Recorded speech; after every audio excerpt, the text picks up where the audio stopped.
जय माता रानी दोस्तों, आपके अपने चैनल सनातन वर्ल्ड में आपका बहुत बहुत स्वागत है। आप सभी को नवरात्रि की हार्दिक शुभकामनाएं। आशा करती हूँ माता रानी की कृपा आप सभी पर बनी रहे। नवरात्रि में माता दुर्गा के अलग अलग 9 रूपों की पूजा की जाती है।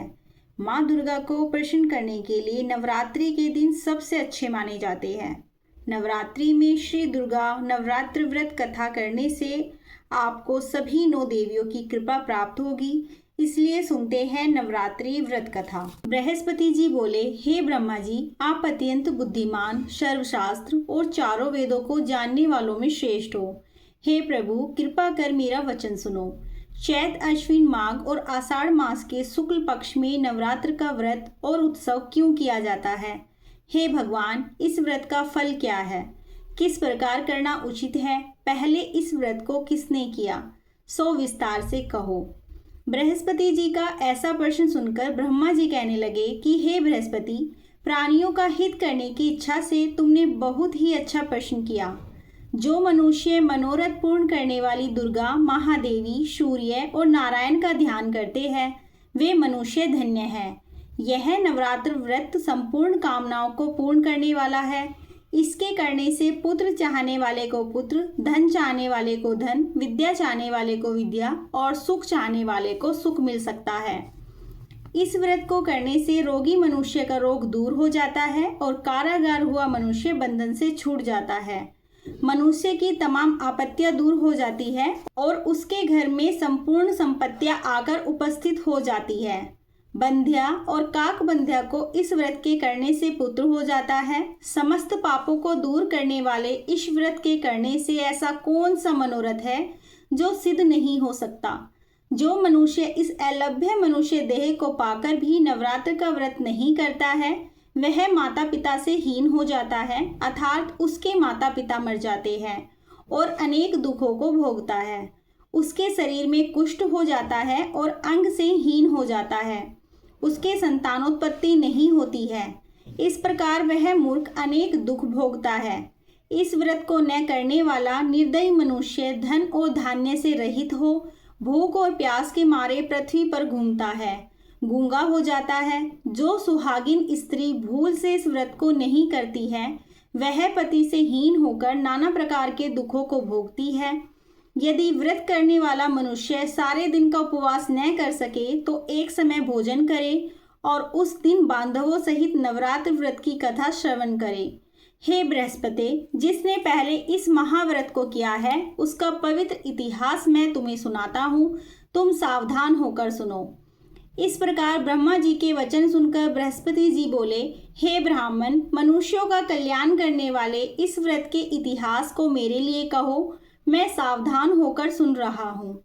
आपकी शरण आए हुए मुझ पर कृपा करो। ब्रह्मा जी बोले, पीठत नाम के मनोहर नगर में एक अनाथ नाम का ब्राह्मण रहता था। वह भगवती दुर्गा का भक्त था। उसके घर संपूर्ण सद्गुणों से युक्त मानो ब्रह्मा की सबसे पहली रचना हो। ऐसी यथार्थ नाम वाली सुमति नाम की एक अत्यंत सुंदरी पैदा हुई।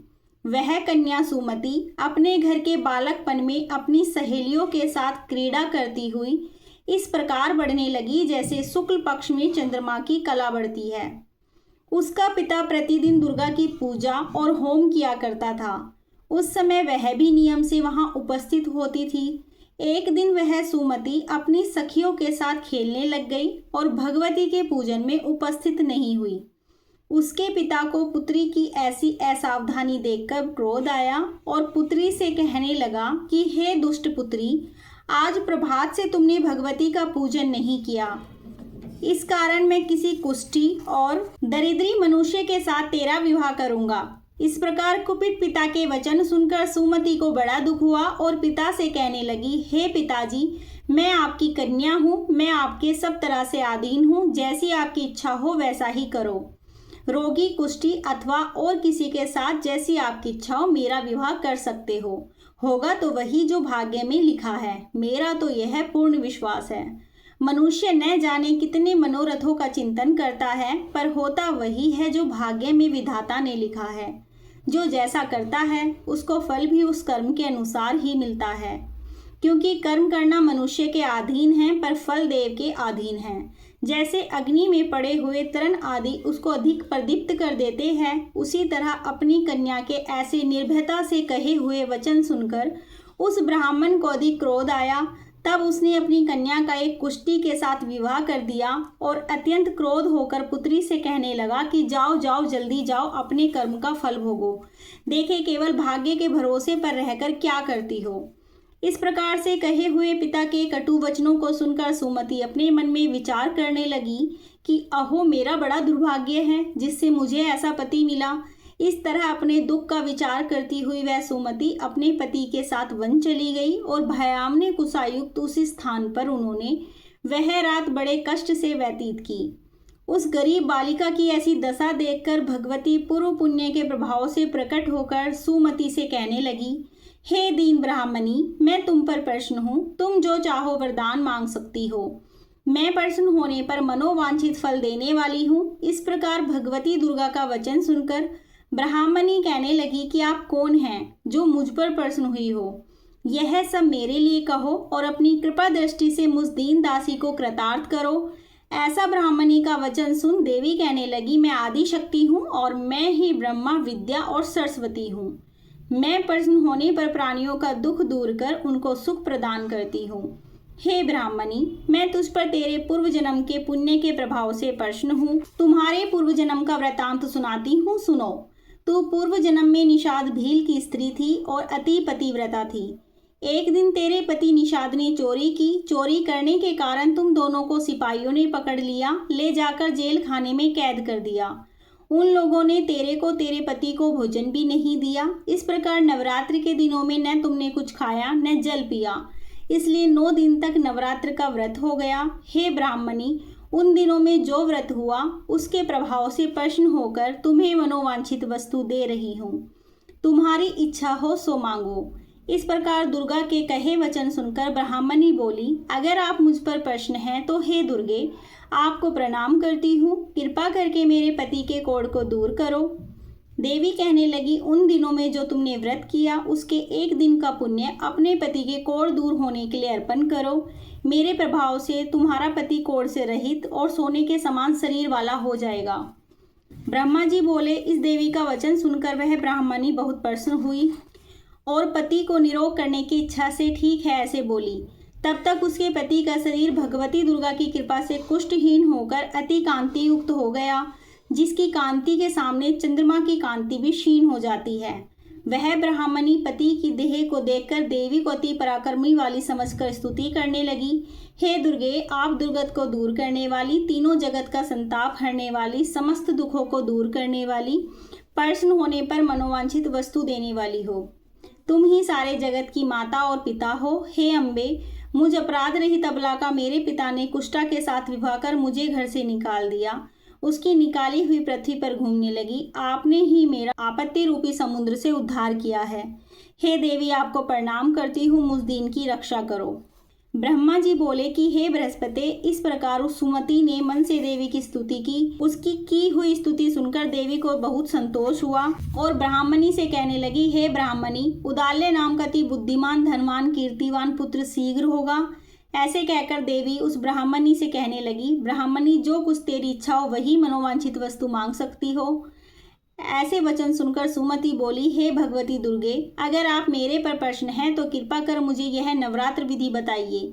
हे दयावती, जिस विधि से नवरात्र व्रत करने से आप प्रसन्न होती है, उस विधि और उसके फल को मेरे लिए विस्तार से वर्णन करें।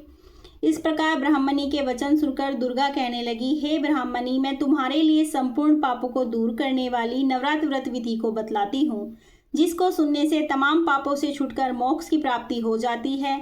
अश्विन मास के शुक्ल पक्ष की प्रतिपदा से लेकर 9 दिन तक विधि पूर्वक व्रत करे।